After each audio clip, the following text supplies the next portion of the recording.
Girls, this activity is called Unknown Words, and I need you guys to put your detective hats on, and I need some help figuring out some unknown words in my text called a ching. So first, make sure you have the text that has a ching at the top, and the main topic of this text was school in Kenya, Africa.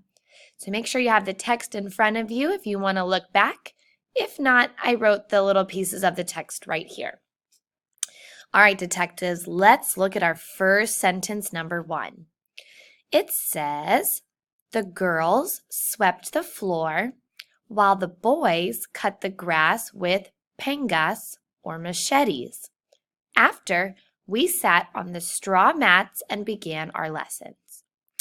So let's go back to this sentence. They swept the floor and the boys cut the grass with pangas or machetes. What is the meaning of the word pangas? Go ahead and write it here on the line. Press pause while you write and push play when you're ready for number 2. All right, number 2.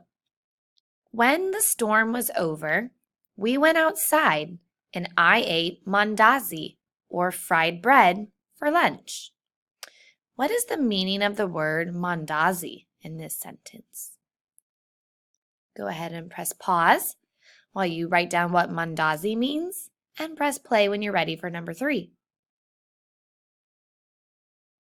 Number 3. The kids enjoy basketball, volleyball, and a board game called Mancala that is played with seeds or shells. What is the meaning of the word Mancala? Can you figure out what Mancala is? Go ahead and write it on the line. Press pause while you write and play when you're ready for number 4. And number 4, can you draw me an illustration of the huts or the small plots of land that the Kenyans live in?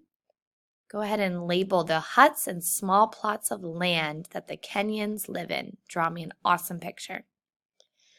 And if you need help with any of this, go back in your video and find where you were that you need help. Good luck, boys and girls.